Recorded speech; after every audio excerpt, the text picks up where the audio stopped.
Bienvenue dans ce live, toujours dans les allées du Salon Global Industrie. On se retrouve avec deux invités sur le stand d'Artema. Jean-Claude Reverdel, vous êtes président d'Artema, et Laurence Cheria, vous êtes délégué général, toujours d'Artema.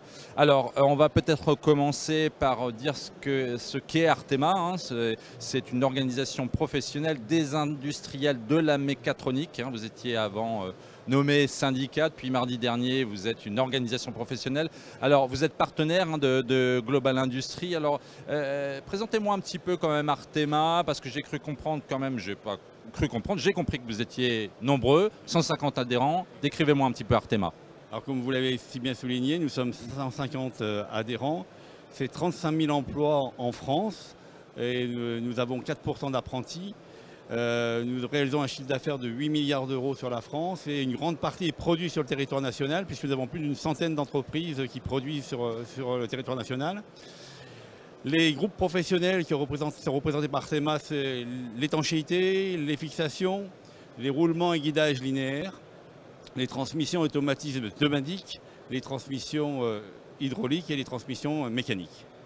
Nous avons aussi de manière transversale des commissions, comme la commission mécatronique, ça va un peu de soi je dirais, la commission maintenance et services et une commission communication et attractivité de nos emplois. Et nous avons également des pôles, un pôle managérial, un pôle technique et innovation, qui sont là aussi pour renforcer l'attractivité de notre organisation professionnelle. D'accord. J'ai cru comprendre aussi que sur ce salon, vous aviez 12 adhérents exposants sur ce stand et puis d'autres adhérents disséminés dans tout le salon, c'est bien ça, hein? Tout à fait. Je crois que c'est le rôle aussi d'un syndicat professionnel, enfin d'une organisation professionnelle maintenant, et l'avantage d'organiser, de pouvoir, je dirais, faire participer des sociétés qui ont des structures peut-être moins importantes que des gros partenaires que nous avons, permet de venir sur ce salon et de promouvoir les produits qui sont fabriqués et commercialisés par ces sociétés. On a toute l'intendance qui est réalisée par Artema et donc ça facilite effectivement la venue et la participation au salon. Très bien, alors Laurence Cheria, on le voit derrière vous, il y a une nouvelle identité visuelle, il y a un nouveau nom, on l'a dit, c'est plus un syndicat, c'est une organisation professionnelle. Alors qu'est-ce qui se cache derrière cette nouvelle identité, ces nouvelles couleurs, on le voit derrière, dites-nous. Il se cache beaucoup de choses, beaucoup de symbolique. Alors déjà, on part d'un bleu avant, qu'on avait un bleu un peu mécanique, et en fait, on part vraiment de la mécanique vers la mécatronique. Ça, c'est un point important. Et en fait, on va aussi vers le numérique de plus en plus, qui est très présent dans la mécatronique, et le durable, d'où le vert. Donc du bleu vers le vert. Ça, c'est un point déjà. C'est aussi en dégradé parce que ça donne de la dynamique. En fait, c'est un syndicat une organisation professionnelle, il va falloir qu'on s'y fasse, hein, une organisation professionnelle qui en fait, a décidé par la gouvernance et par aussi les groupes professionnels de s'ouvrir en fait davantage, soit à des acteurs qu'on n'entrait peut-être pas aujourd'hui dans l'organisation, et puis des professions qui peuvent nous rejoindre, qui sont proches de nous, notamment dans toute la tranche qui est composants, solutions, mécaniques et mécatroniques. Donc voilà tout ce que ça veut dire. En plus, on a quand même changé la typologie. On est devenu tout en majuscule.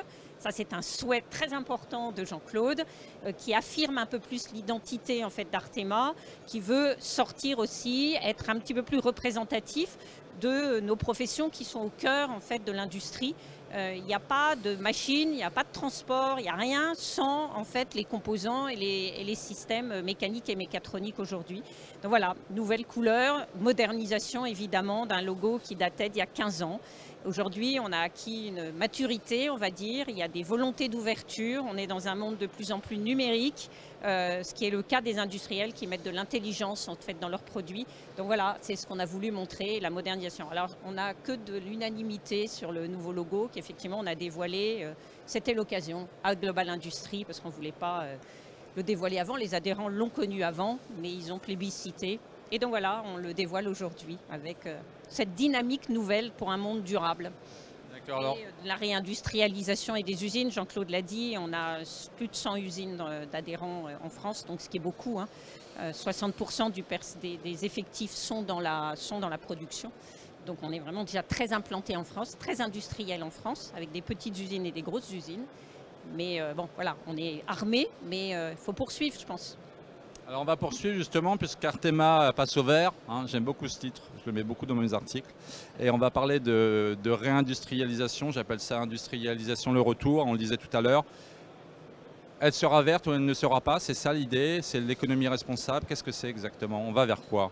En mécatronique en tout cas. Hein. Tout à fait. D'abord peut-être quelques mots, c'est que la désindustrialisation de la France dure depuis des décennies et qu'il n'y a pas une économie forte sans une industrie forte, et je crois que c'est le point de départ.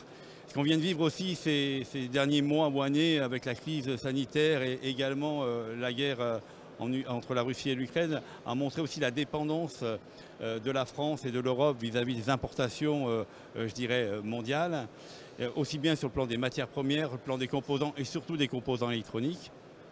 Et donc il est impératif aujourd'hui effectivement de prendre le chemin inverse et de réindustrialiser, en tout cas de créer les industries qu'il manque aujourd'hui en France et en Europe pour qu'elles viennent s'implanter et qu'on soit beaucoup moins dépendant.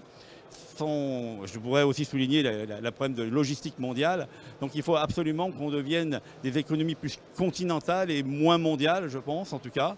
Et moins il y aura de trafic, mieux ça sera pour l'industrie.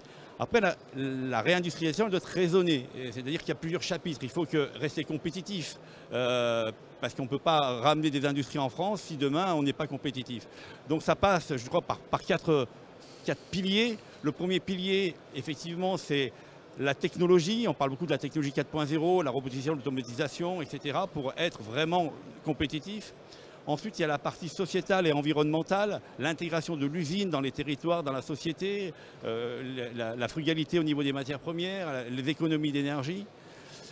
Ensuite, bien sûr, il y a le pilier du financement. Si on veut que les entreprises investissent dans le 4.0, dans les nouvelles technologies et dans la décarbonation, il va falloir avoir des finances. Et enfin, il y a la partie humaine, les compétences, la montée en compétences des équipes, l'aspect formation qui est très important pour pouvoir justement allier ces technologies avec les effectifs qui vont bien et la composante humaine qui sera formée et pourra justement mettre en exergue tous les points positifs qu'a la France.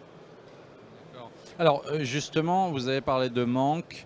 Laurent Cheria, quels sont ces manques, notamment en matière de ce qu'on appelle l'économie responsable, hein. Quels sont ces manques puisque vous voulez aller vers là, en tout cas pour votre secteur? Donnez-nous quelques exemples.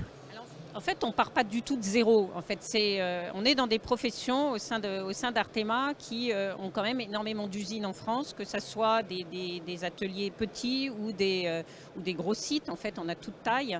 Et en fait, on est déjà quand même très présent et donc on ne part pas de zéro. Ce qu'on a vu comme mouvement en fait, ces dernières années, c'est quand même la prise en compte de l'environnement depuis certains depuis 10 ans, sur l'amélioration déjà de ce qu'on peut appeler du site usine, avec des économies d'eau, des économies d'énergie, de la mise en place du photovoltaïque sur des toitures, sur la gestion des emballages. Un emballage, ça peut resservir, sur l'installation, la réparation et sur le remanufacturing. Il y a énormément d'entreprises, et je laisserai Jean-Claude peut-être dire un petit peu là-dessus, mais nous, il y a des centres de services de nos adhérents qui existent, moi, depuis que je suis là, depuis 30 ans, en fait, on a des centres de services qui sont dédiés à la reprise et à la réparation de notre matériel. Donc, en fait, on ne part pas de zéro. Il faut qu'on accentue les choses, la modernisation des équipements en fait partie.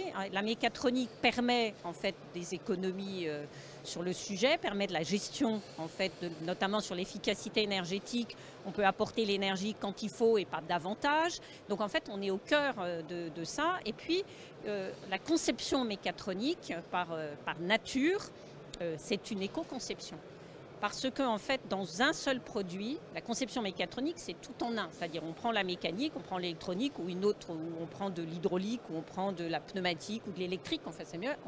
Et en fait, on essaye de concevoir, par rapport à une application donnée, un produit le plus optimal possible, à la fois sur la fonction, mais aussi sur les économies de ressources.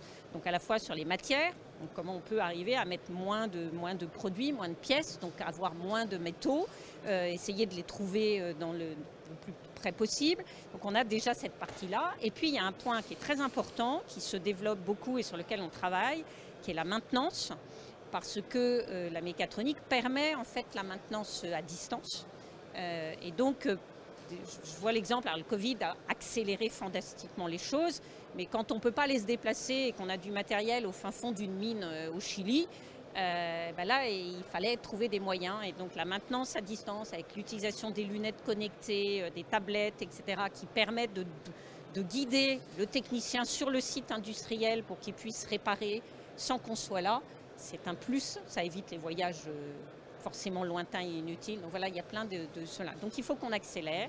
On est en train de travailler sur un guide mécatronique pour pousser nos industriels à y aller avec tous les aspects, y compris les aspects durables. Et il faut continuer à investir, mais ce qui est le cas. Donc il y a plein d'exemples et je pense que Jean-Claude pourrait donner quelques petits exemples pratiques, quoi. Justement, l'idée derrière tout ça, c'est quand même le cycle de vie des produits. Donc évidemment, c'est de rapatrier tout ça en France et que ce soit pas du circuit court, mais en tout cas, si on veut vraiment y arriver, notamment en matière d'outils de production, il faut quand même qu'on n'aille pas chercher les composants à l'autre bout du monde. C'est bien ça l'idée? C'est exactement ça. Il faut qu'on arrive à faire notre marché, si je puis dire, sur le territoire national, bien sûr, de préférence, mais également plus largement en Europe. Et donc, quand on parle d'environnement aussi, c'est le taux de réparabilité de nos produits. Et Artema est très fort à ce niveau-là, puisque la plupart de nos produits sont réparables et on peut réutiliser certaines pièces, on peut faire du remanufacturing. Donc là aussi, ça contribue à réduire l'impact, je dirais, environnemental, mais également d'utiliser beaucoup moins de matières premières, etc. Donc, et si on regarde tous les industriels, en fait, chacun a fait un bout du chemin dans son industrie, dans son usine. Et donc, je crois que ça, c'est très important. Et finalement, on dit les petites idées, après, derrière, si on accumule tout ceci, on parle de ressources qui sont en forte diminution, d'économie, d'efficacité énergétique. On recycle beaucoup plus, on trie beaucoup plus les déchets pour mieux les valoriser. Donc voilà, c'est aujourd'hui la tendance de notre organisation professionnelle et de tous les industriels d'Artema. Très bien, Jean-Claude Reverdel, Laurence Chéria, on vous remercie. Longue vie à Artema, qui est passé au vert, on le rappelle. Merci à vous. Merci.